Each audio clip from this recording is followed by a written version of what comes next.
আমার আজকের ভিডিওতেও আপনাদের জন্য নিয়ে আসলাম বেশ কিছু নতুন টিপস। এই টিপসগুলি আপনি দেখলেই বুঝতে পারবেন যে কতটা উপকারী। যাই হোক, আসসালামু আলাইকুম সবাইকে। আলহামদুলিল্লাহ আমরা ভালো আছি। আশা করি আপনারাও ভালো আছেন। যে যেখান থেকে দেখছেন সম্পূর্ণ ভিডিওটি দেখার জন্য আমন্ত্রণ রইল। আর যারা ভিডিওটি দেখার পরে ফলো কিংবা সাবস্ক্রাইব করতে ভুলে যান, তাদের কাছে আমার রিকোয়েস্ট হলো প্লিজ আমাকে একটু ফলো বা সাবস্ক্রাইব করে যাবেন।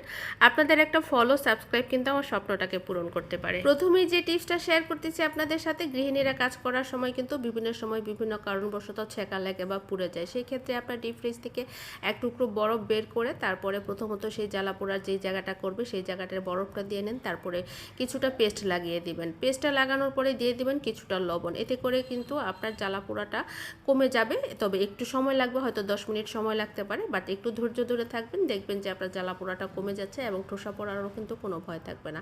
এটা হচ্ছে একেবারেই তাৎক্ষণিক একটা টিপস, আপনি কিন্তু একবার হলেও ট্রাই করে দেখবেন। এরপরে যে টিপসটা শেয়ার করতেছি আপনাদের সাথে সেটা হচ্ছে যে কোনো ধরনের কাপড়ের মধ্যে কিন্তু বিশেষ করে টিস্যু কাপড়, জর্জেট কাপড় বা পাতলা কাপড়ের মধ্যে যদি আপনি সেফটি পিন লাগাতে যান, সেক্ষেত্রে দেখবেন যে সেফটি পিনের কিন্তু ভিতরে যে একটা প্যাচের অংশ থাকে সেই অংশটার মধ্যে কিন্তু কাপড়টা গেঁথে যায়। সেক্ষেত্রে কিন্তু কাপড়টা নষ্ট হয়ে যায়। আর এর থেকে মুক্তি পেতে আপনি কিন্তু একটা টিপস অবশ্যই ফলো করতে পারেন, সেটা হচ্ছে আপনার ঘরে যদি কোনো পুঁথি থাকে, না থাকলে একটু সংগ্রহ করে নেবেন।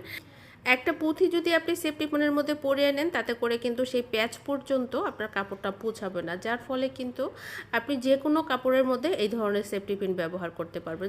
এরপরে যে টিপসটা শেয়ার করব আপনাদের সাথে, বিশ্বাস করেন আমি এইটা যখন থেকে ফলো করি তখন থেকে মনে হয় যেন আমার কাজ একদম কমে গেছে।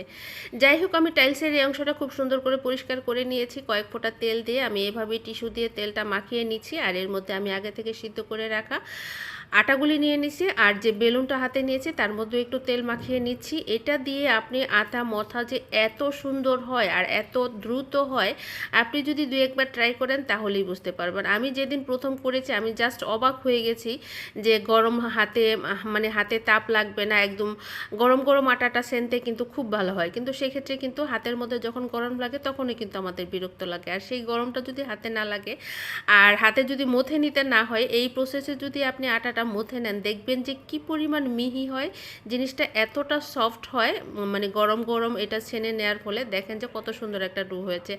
আর ভালো রুটি বানানোর জন্য কিন্তু পারফেক্ট একটা আটার ডো, আমরা সবাই জানি যে পারফেক্ট আটার ডো ছাড়া কিন্তু ভালো রুটি করা যায় না। আর এরপরে আমি দুই হাতে আর একটু এটাকে রোল করে নিয়ে এইভাবে ছুরির সাহায্যে আমি একদম সমান করে কেটে নিচ্ছি। আর আমি যেহেতু রুটি মেকারে রুটি করি, এরপরে কিন্তু আর এটা দিয়ে রুটি বানানো কোনো রকম ঝামেলা নেই।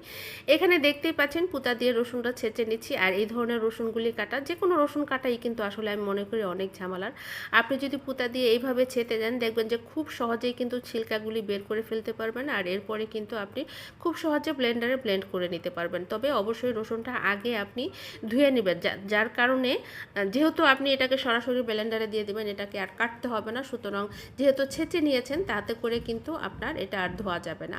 আর তারপরে যদি আপনি ডাল, ভাজি কিংবা শাকের মধ্যে ব্যবহার করতে চান, সেক্ষেত্রে কিন্তু আপনি একটা পলিথিনের ভিতরে নিয়ে এইভাবে পুঁতা দিয়ে ছেঁচে ডাল, ভাজি, শাক যে কোনো কিছুতে কিন্তু ভালো ব্যবহার করে খুব সুন্দরভাবে ব্যবহার করতে পারবেন। আর কুচি কুচি করে কেটে নেওয়ার কোনো প্রয়োজন হবে না।